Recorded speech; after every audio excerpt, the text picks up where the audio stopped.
지난주 우리는 이스라엘아 들으라 하는 쉐마 본문을 통해서 하나님을 경외하고 하나님 말씀에 순종하며 그래서 하나님이 주신 약속의 땅에서 장구하게 살아가기 위하여 우리의 마음과 뜻과 힘을 다하여 즉 우리의 전인격, 전인을 다하여 하나님을 사랑하라 하시는 말씀을 들었습니다.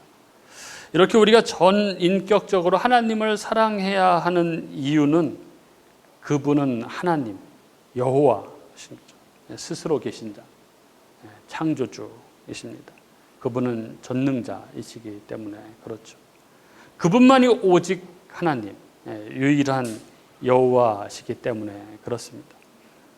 그래서 그것이 피조물인 인간이 창조주 앞에 마땅한 삶인 것이고 그것이 창조주 의존적 피조물인 인간이 하나님을 의지함으로 그 창조주 하나님으로부터 부어지는 충만한 생명력을 받아 누리게 되는 것임을 우리가 함께 들었습니다. 그러나 하나님을 사랑하는 것은 결코 우리의 힘으로 되어지는 것이 아니라는 것을 우리가 함께 나누었죠. 우리 안에는 하나님을 사랑할 만한 것이 결코 존재하지 않고 그래서 내 사랑으로 하나님을 사랑하려고 애쓴다면 결국은 제풀에 지쳐서 쓰러지고 말 것이다. 많은 사람들이 신앙에 낙심하고 또 지치고 방황하는 이유가 여기에 있다. 이렇게 말씀드렸습니다. 그러니까 자꾸 하나님 앞에 뭔가를 하려고 애쓰지 말라. 이렇게 말씀드렸습니다. 하나님이 우리와 함께 하신다는 것은 우리의 어떤 조건, 우리의 어떤 수고, 이걸 보고 함께 하실만 해서 함께 하시는 것이 아니다.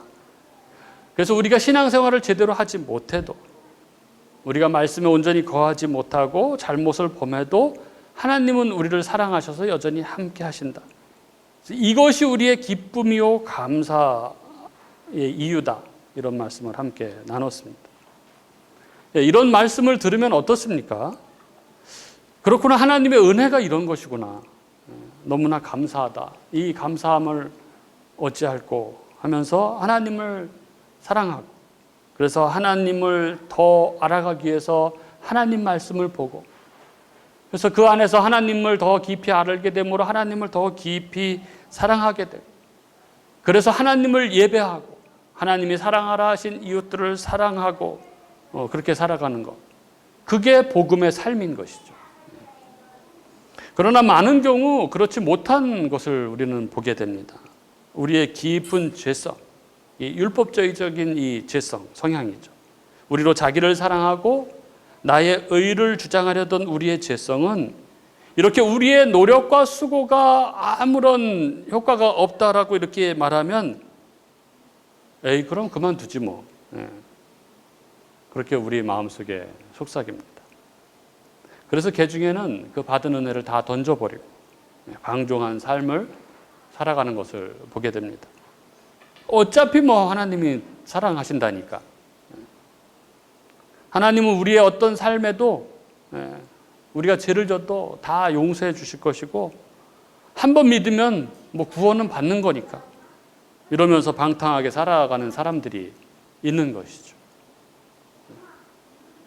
그리고 이러한 경건하지 않는 삶을 살아가는 사람들에 반해서 열심 있는 삶을 추구하는 사람들이 있습니다. 그리고 이들의 이런 열심은 하나님 앞에 자기의 열심이 공로가 된다고 믿는 것입니다. 이들은 구원은 결국 하나님을 향한 경건한 삶, 즉 자기를 절제하고 금욕적으로 살아가는 자가 얻는 것이라고 생각하고 그렇게 살아가는 것이죠. 이러한 사람들은 교회가 처음 생겨난 이래 교회의 역사에 언제나 늘 있어 왔습니다.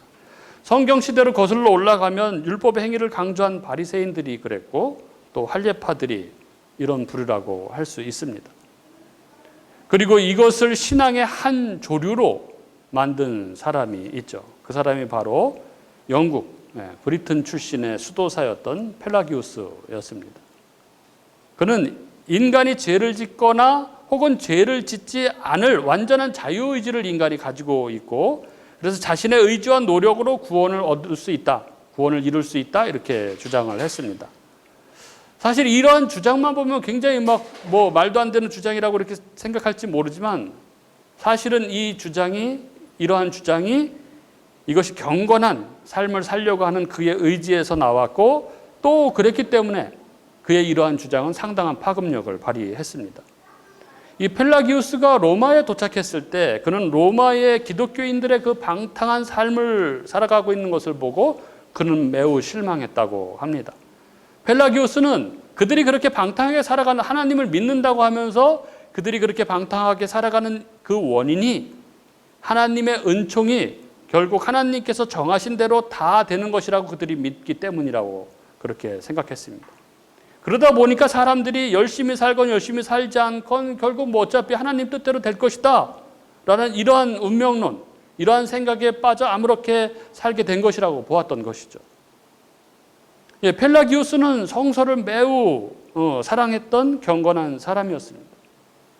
심지어 그를 정죄했던 이 어거스틴조차도 그를 위대한 웅변가이며 그는 가장 뛰어난 그리스도인이었다고 그렇게 평가했다고 합니다. 그는 그리스도를 닮아가는 삶을 강조하고 그러기 위해서 여자들도 성서를 읽고 해석하며 토론해야 한다고 그렇게 가르쳤습니다. 그런 그가 인간은 전적으로 부패한 것이 아니고 그래서 인간에게는 선을 선택할 자유의지가 있다고 창조의 선함을 강조했던 것이죠. 이러한 펠라기우스의 가르침은 431년 에베소 종교회의에서 이단으로 정죄됩니다. 그러나 펠라기우스의 이러한 주장은 많은 사람들을 아주 신선한 충격에 빠뜨렸습니다. 그 전까지 모든 것이 다 하나님의 은총에 의해서 된다고 믿었던 것이 나 자신에 의해서 달라진다고 생각을 하자 많은 사람들이 경건을 향한 도전을 받은 것입니다. 대강 살아가던 사람들이 구원이 나의 노력 여하에 달려있다고 말하자 열심히 경건하게 살려고 했던 것이죠. 참으로 묘하죠. 하나님의 전적인 은혜를 말하자 사람들은 방탕하게 살았습니다. 그러나 사람에게 구원이 달려있다고 말하자 사람들은 경건과 금욕에 매달렸습니다. 그리고 이후 이단으로 정죄된 이 펠라기우스주의는 반펠라기우스주의로 이어지게 되는데, 그러니까 반대가 아니라 반이죠. 어거스틴의 주장과 펠라기우스 주장의 반. 인간은 원죄로 인해서 스스로 구원에 이를 수 없지만 그래도 구원을 향한 상당한 수준에 이를 수 있는 존재라는 그런 주장입니다. 그래서 인간의 의지 위에 하나님의 은총이 더해짐으로 구원이 이루어진다고 이렇게 주장을 했던 것이죠. 그러나 이 사상도 결국 펠라기우스주의에 속한 것으로 그렇게 간주되어서 529년 2차 오렌지 회의 때 이단으로 정죄되었습니다. 그리고 이러한 사상의 흐름은 그것을 끝나지 않고 계속 교회사에 계속해서 이어졌는데 종교개혁 이후에 이러한 개념의 대표자가 바로 알미니우스였습니다. 이 알미니안주의 역시 사람의 전적 타락, 완전한 타락을 부인하면서 인간의 선행과 노력을 강조했던 것이죠. 이렇게 펠라기우스나 알미니우스는 하나님의 전적인 은혜를 부정하면서 인간에 대한 긍정적인 입장을 가졌던 것이죠. 쉽게 말하자면 나는 할 수 있다 이렇게 한 것입니다. 그리고 이러한 경향은 지금 이 시대에도 이어지고 있는 것을 보게 됩니다. 가장 대표적인 것이 긍정의 힘 이런 것입니다. 이 책이 우리나라 특히 이 하나님의 전적인 그 주권을 강조하는 이 장로교가 주류인 이 한국에서도 베스트셀러를 기록한 이 아이러니가 아닐 수 없죠. 이 긍정의 힘의 핵심은 당신은 할 수 있습니다 하는 것이죠. 당신이 열심히 해야 무엇인가 된다 하는 것입니다. 그러면 지금 우리는 어떻습니까? 나는 어떻습니까? 나는 어떤 입장에 있습니까? 나는 나의 믿음은 어떤 관점입니까? 누차 제가 말씀드리지만 우리는 천성이 율법주의자입니다. 내가 무언가 할 수 있다라고 말하는 것을 좋아합니다. 그러면 막 무언가를 하려고 합니다. 그래서 내가 무언가를 해서 공로가 되었을 때 우리는 그것에 더욱 열심을 내려는 그러한 속성이 있습니다. 우리의 내재된 죄성은 늘 종교적입니다. 그렇게 종교적이고 그리고 우리는 이것을 믿음으로 생각하고 살아가기도 합니다. 그러나 성경은 우리에게 무엇을 가르칩니까? 성경이 말하는 진정한 복음은 무엇입니까? 그것은 종교와 어떤 부분에서 다릅니까? 멸망에 이르는 종교적 삶이 아니라 생명에 이르는 복음의 삶은 무엇입니까? 오늘 우리가 읽은 이 본문, 이 말씀을 통해서 성경이 말하는 하나님 백성의 삶, 그 복음의 삶이 무엇인지 우리가 마음속에 한번 깊이 새기는 그러한 시간이 되었으면 좋겠습니다. 오늘 본문을 아주 짧게 잡았는데 원래는 9절까지 준비하다가 10절, 11절이 중요하고 길어지는 바람에 11절까지로 마치고 다음 주에 19절까지 하도록 하겠습니다. 10절, 11절 보면 이렇죠. 내 하나님 여호와께서 내 조상 아브라함과 이삭과 야곱을 향하여 내게 주리라 맹세하신 땅으로 너를 들어가게 하시고 내가 건축하지 아니한 크고 아름다운 성읍을 얻게 하시며 내가 채우지 아니한 아름다운 물건이 가득한 집을 얻게 하시며 내가 파지 아니한 우물을 차지하게 하시며 내가 심지 아니한 포도원과 감람나무를 차지하게 하사 내게 배불리 먹게 하실 때에, 오늘 말씀은 10절 초뒤에 나오듯이 내 하나님 여호와께서 내 조상 아브라함과 이삭과 야곱을 향하여 내게 주리라 맹세하신 땅으로 들어가게 하실 때에 일어날 일에 관한 것입니다. 즉 약속의 땅에 들어가는 일에 관한 것이죠. 즉 구원에 관한 이야기인 것입니다. 여기 우리가 쭉 읽기만 해도 쉽게 알 수 있는 것이지만 여기는 특별히 강조되어 있는 것이 있습니다. 하나님께서는 단지 내가 성읍을 얻을 것이다, 집을 얻을 것이다, 우물을 차지하게 될 것이다, 포도원과 감람나무를 차지하게 될 것이다 이렇게 말씀하시지 아니하시고 내가 건축하지 아니한 크고 아름다운 성읍을 얻을 것이며 내가 채우지 아니한 아름다운 물건이 가득한 집을 얻을 것이며 내가 파지 아니한 우물을 차지하게 될 것이며 내가 심지 아니한 포도원과 감람나무를 얻게 될 것이라고 이렇게 말씀하십니다. 명백하게 여기에 이 구절들은 내가 뭐뭐하지 않은, 내가 뭐뭐하지 않은, 내가 뭐뭐하지 않은, 내가 뭐뭐하지 않은 것이 너의 것이 될 것이다라고 이렇게 4번이나 강조해서 반복적으로 강조되어 있습니다. 이 약속의 땅의 중요한 특성은 그들의 수고로 말미암아 얻는 것이 아니라는 것이죠. 이 모든 것들이 자신들의 수고와 노력에 의해서 얻어지는 것이 아니라 하나님께서 그들에게 은혜로 거저 주시는 것이라는 것입니다. 여기에서 이 약속의 땅, 즉 하나님 나라의 중요한 속성이 나타납니다. 하나님께서 주시는 이 약속의 땅은 그들이 수고하거나 노력하지 않은 것으로 채워진 곳입니다. 하나님 나라는 인간의 노력으로 이룰 수 없는 것들을 하나님께서 선물로 주시는 곳입니다. 우리가 얻게 될 이 하나님 나라는 내가 노력해서 받게 되는 것이 아니라는 것을 오늘 말씀은 아주 분명하게 말씀하고 있습니다. 이것이 은혜의 복음이죠. 노력하지 않는 자에게 거저 주시는 하나님의 호의, 이게 은혜의 구원입니다. 구원에는 나의 그 어떤 자격도 공로도 없습니다. 구원은 아무 자격 없는 자에게 거저 주시는 하나님의 호의, 그게 은혜죠. 그리고 이것이 성경이 줄기차게 반복하여 강조하고 있는 복음의 진리입니다. 사실 이 진리는 성경의 모든 부분에서 다 다루고 있다고 이야기할 수 있지만 특별히 창세기 15장은 이 부분을 아주 극적으로 묘사합니다. 우리가 창세기 15장을 한번 살펴보도록 하겠습니다. 창세기 15장 한번 보시죠. 창세기 12장에서 이 갈대아 우르에서 우상을 숭배하며 살아가던 아브라함을 부르셔서 그에게 어떤 땅을 약속하시고 그로 큰 민족을 이루겠다고 약속하신 하나님은 이 14장까지 해서 이미 수차례에 걸쳐 이 자손이 없는 아브라함에게 땅과 자손을 약속하셨습니다. 그것은 하나님 나라와 하나님 백성에 대한 약속이었습니다. 그리고 그것은 아브라함이 먼저 요구한 것도 아니고 하나님께서 일방적으로 찾아오셔서 아브라함에게 하신 언약이었습니다. 그런데 그렇게 그 약속을 따라 나선 아브라함의 현실은 그 하나님의 약속과는 반대였습니다. 하나님의 부르심을 따라 그 약속의 땅 가나안 땅에 들어왔는데 그곳은 젖과 꿀이 흐르는 땅이 아니라 죽을 것 같은 기근이 찾아왔고, 또 평화의 땅이 아니라 조카 롯을 구하기 위해서 감당하기 어려운 그런 전쟁을 또 치러야 했고, 그리고 자손에 대한 약속에도 아랑곳 없이 여전히 아내 사라는 불임의 상태였습니다.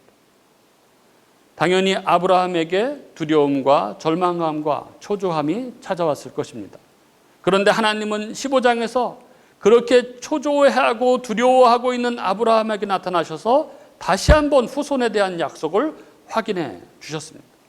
5절에 보면 하나님께서 아브라함을 밖으로 데리고 나가셔서 하늘의 무별을 보여주면서 내 자손이 저렇게 많게 될 것이라고 다시 한번 확실하게 약속을 하셨습니다.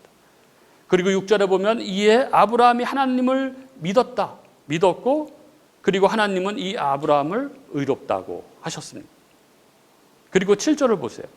이렇게 하나님을 믿음으로 의롭다함을 얻은 아브라함에게 하나님께서는 7절에 땅에 대한 약속의 성취에 대해서도 다시 한번 확인시켜 주십니다. 7절, 또 그에게 이르시되 나는 이 땅을 내게 주어 소유를 삼게 하려고 너를 갈대아인의 우르에서 이끌어낸 여호와니라. 그런데 분명 6절에서 믿음으로 의롭게 되었다고 하는 아브라함이 본문 8절을 보시면 또다시 하나님을 신뢰하지 못하고 그 증거를 보여달라고 그렇게 이야기하죠. 8절에 보면 그가 이르되 주 여호와여 내가 이 땅을 소유로 받을 것을 무엇으로 알리이까? 6절에 분명 그가 하나님을 믿었다고 했는데 금세 하나님 말씀을 믿지 못하고 증거를 보여주세요 하는 것이죠. 그런데 하나님은 아브라함의 이 불신앙을 나분하지 않으시고 9절에 그 표징으로 언약 체결을 위한 준비를 명하십니다. 여호와께서 그에게 이르시되 나를 위하여 3년 된 암소와 3년 된 암염소와 3년 된 숫양과 산 비둘기와 집 비둘기 새끼를 가져올지니라.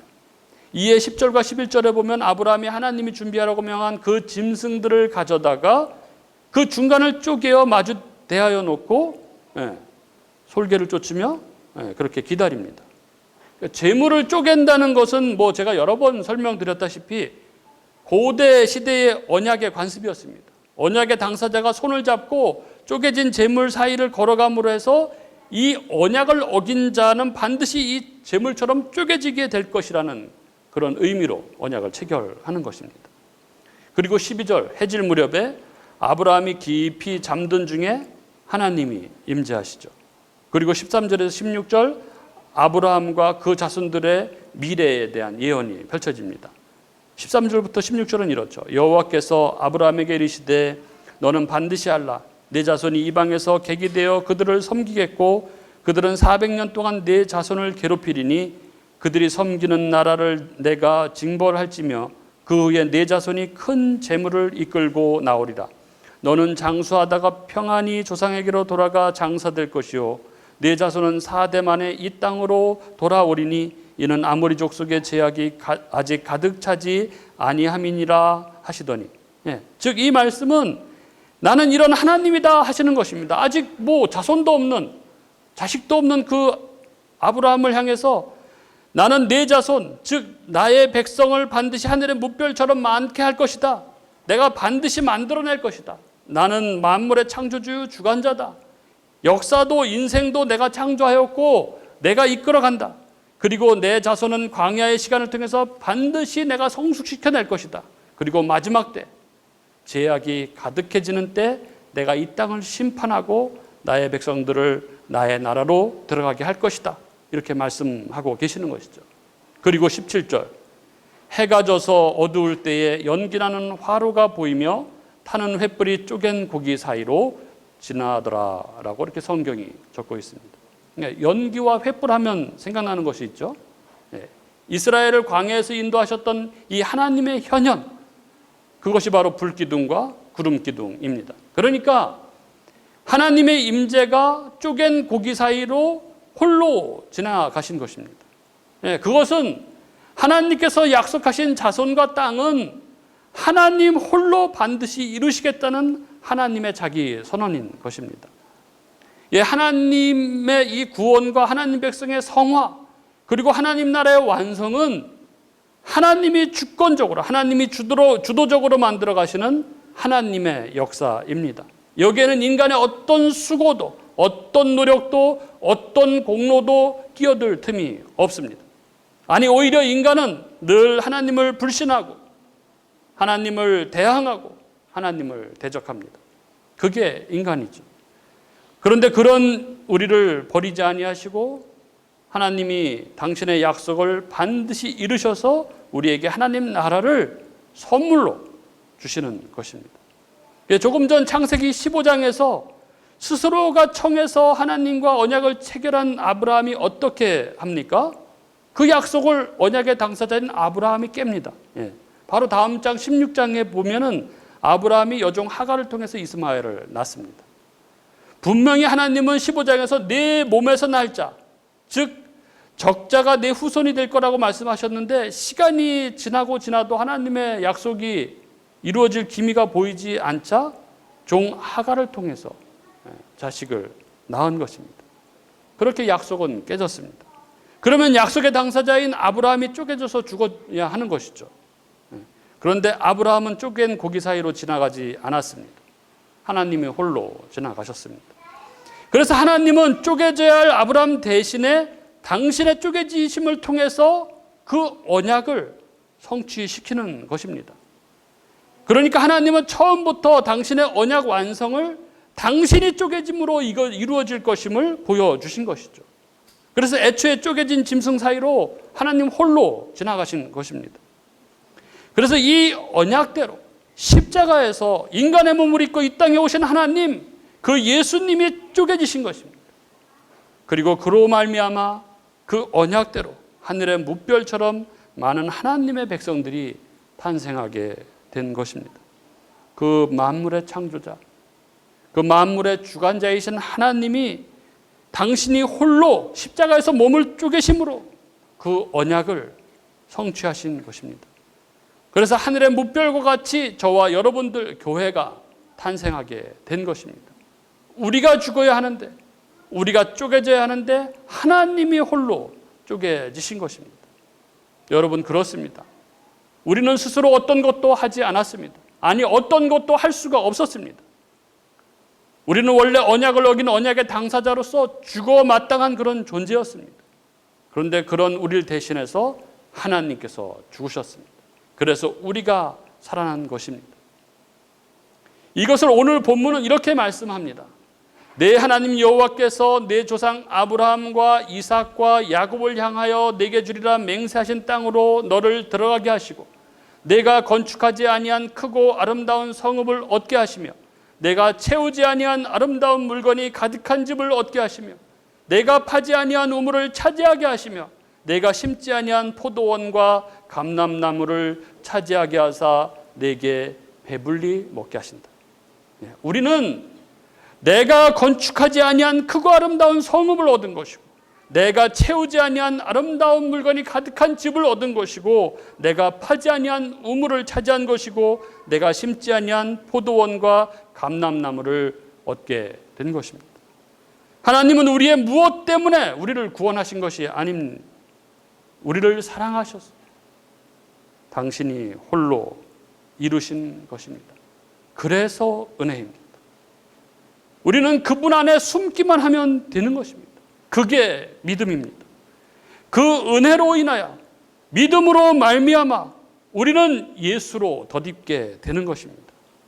그리고 그분의 옷이 우리를 가림으로 우리의 수치, 우리의 죄가, 우리의 부끄러움이 가려지게 되는 것입니다. 그리고 그분이 이제 우리 가운데 계십니다. 그리고 우리의 인생을 인도해 가십니다. 내가 그 손을 놓아도 하나님은 그 손을 놓지 않으시고 우리를 인도해 가십니다. 내 안에 계신 성령님께서 영원히 떠나지 아니하시고 우리를 인도해 가십니다. 그 은혜가 우리 가운데 늘 함께하는 것입니다. 그러니 여러분, 우리 삶 가운데 이러한 저러한 일이 있다고 할지라도 우리는 하나님을 원망하거나 불평해서는 안 됩니다. 무엇을 더 주지 않는다고 원망하거나 좌절해서는 안 됩니다. 하나님이 어디 계시냐고 그렇게 물어서는 안 됩니다.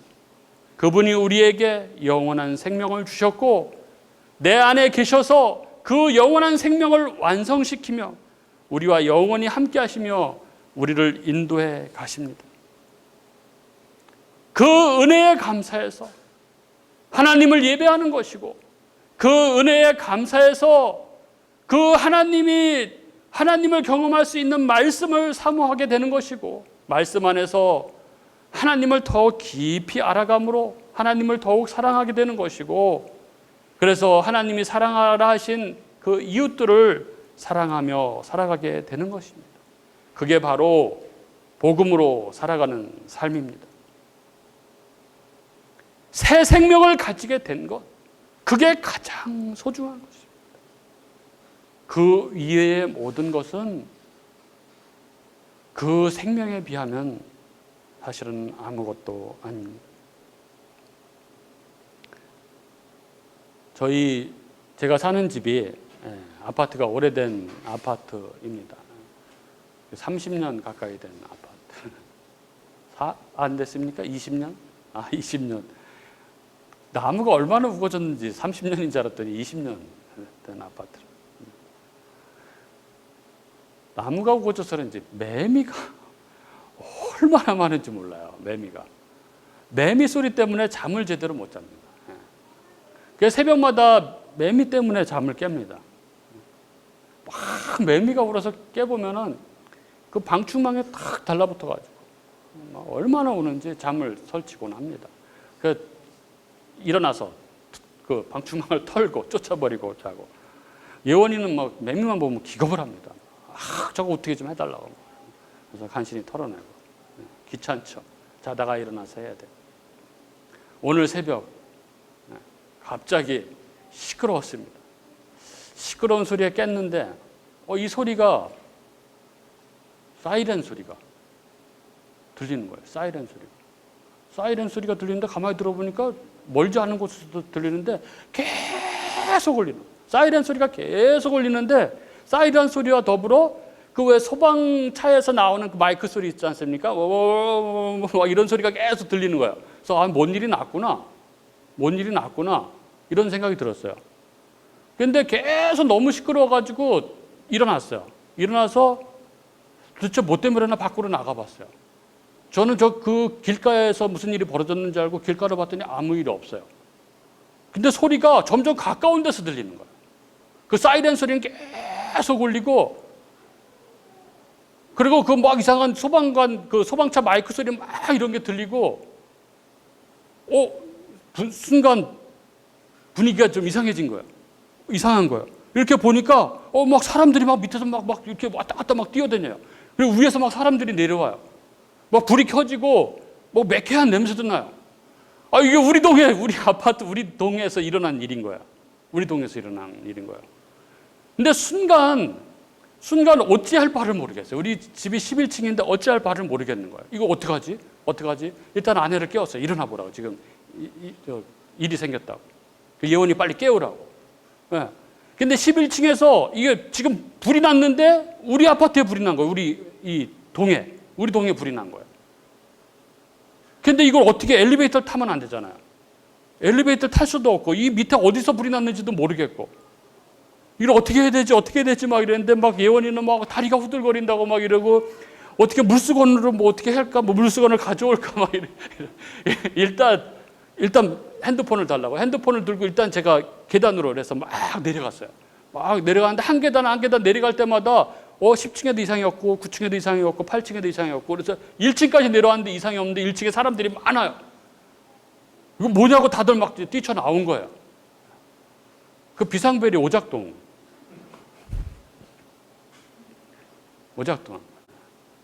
그래서 여유 있게 이제 엘리베이터를 타고 올라와서 오작동이라고.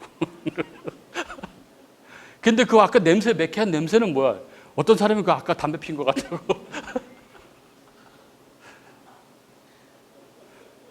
그리고 자는데 매미 소리가 다시 울리기 시작하는데 이거 아무것도 아니야. 이건 아무것도 아니야. 얼마나 평화로운지 몰라요. 우리 인생에 이런저런 일이 있지만 그건 매미 소리에 지나지 않을 수도 있다, 이런 생각이 들었어요. 중요한 것은 생명이죠. 막상 불이 일어났다고 생각하니까 어찌할 바를 모르고 막 당황하는 거예요. 불이 일어나면은 어찌할 수가 없습니다. 어찌할 수가 없어요. 생명이 제일 소중한 거예요. 그 생명을, 영원히 멸망할 수밖에 없는 그 생명을 거저 얻었습니다. 그 외의 모든 것은 사소한 일에 불과합니다. 우리 인생에 여러 가지 일들이 있지만 그것들은 따지고 보면 매미 소리에 불과할지도 모릅니다. 우리를 귀찮게 하는 매미 소리에 불과할지도 모릅니다. 우리의 그 영원한 생명을 주신 분, 그분이 우리 안에 계시고 그 일이 분명하다는 것이 그 역사 가운데 십자가로 분명히 있기에 우리는 그 감사와 감격으로 하나님 앞에 하나님을 예배하며 하나님 말씀을 사모하며, 그래서 하나님을 사랑하며 하나님이 사랑하라 하신 그 이웃을 사랑하며 그 영원한 생명의 나라, 그 나라를 향해 나아가는 것입니다. 그것이 바로 복음으로 사는 삶입니다. 그리고 성경은 하나님 나라가 하나님이 거저주시는 하나님의 선물, 호의임을 다시 한번 분명하게 우리에게 말씀합니다. 그 하나님의 선물을, 구원의 선물을 받은 우리의 삶이 그 은혜에 합당한 복음으로 살아가는 그런 삶이 될 수 있기를 주님의 이름으로 축복합니다.